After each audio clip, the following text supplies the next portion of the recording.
Now let's bring everything we've been pondering with joules all together. So the situation we have here is an amusement park, water slide.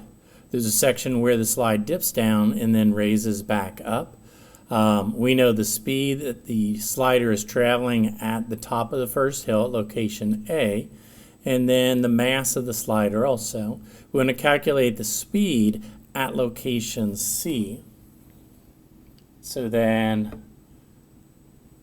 I'm going to redraw our diagram here so I can mark it up. We've got location A, we've got location B, we've got location C, and then we've got the ground there. So here you are,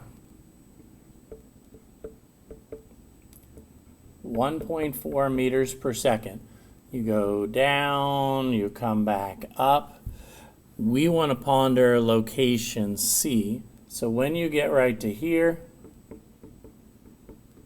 we want to know how fast you're moving. You go down the hill, you change your motion on the way up the hill, all due to gravity.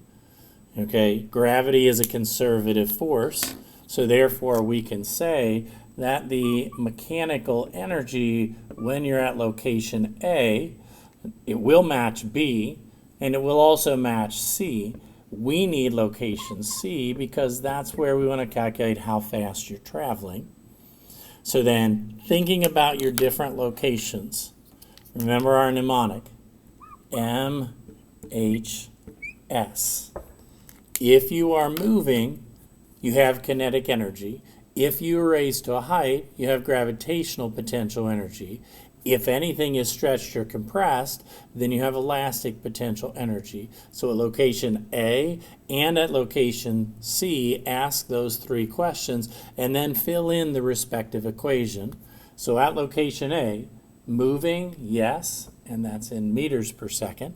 So then we fill in kinetic energy, 1/2 mv squared at location A. Raised to a height, yes. So we fill in an mgy at location A. Stretched or compressed? No, nothing is stretched or compressed, so we fill in no 1/2 kx squared. Then we go to location C. We end up answering yes to moving, yes to raised to a height, but no to stretched or compressed. So we fill in a 1/2 mv squared and then an mgy, both for location C. Now we're ready to plug numbers in. Now, one note as I plug numbers in, I've got a mass on every single one of these terms. I can divide the whole equation by mass and divide it out. And that's what I'm going to do. So I'm not going to write the mass in the values that we plug in. So this will be 1/2. The velocity at A is 1.4 meters per second, quantity squared. And then the G is 9.8. And then Y, the height at A, given on the original diagram, 12 meters, equals 1/2. The velocity at C is what we want to calculate. And then the Gy, 9.8. And then the height at C is 7.2 meters. And then we're ready to do the algebra and solve down for the velocity at C. So when we do that algebra, we solve down for 9.8 meters per second. Just random chance that it's a value of 9.8, but that's what the math gives us. Okay? Now, let's consider part B. If your speed at location C is only 2.2 meters per second, so we calculated that as long as all the joules were conserved and nothing was dissipated into heat or sound by friction, that you should be going 9.8 meters per second. In part B, we measure that your actual velocity is only 2.2 meters per second. In other words, you're not going as fast as you should have been going if all the joules were converted from kinetics to potential energies. So some of our joules are missing. some of our joules of kinetic energy are missing. And that's what we want to calculate.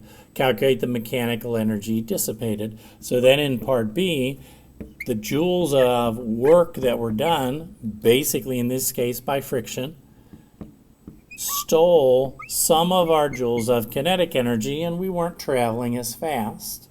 So work equals change in kinetic energy. We can get the joules of energy that was dissipated by calculating the work, which we're going to do by calculating the kinetic energy. All the joules are the same joules. We're just changing names with different perspectives of done by a force, energy missing, okay, or kinetic energy. So then in this change in kinetic energy, that's going to be a 1/2 mv squared, one for the measured, one for the calculated.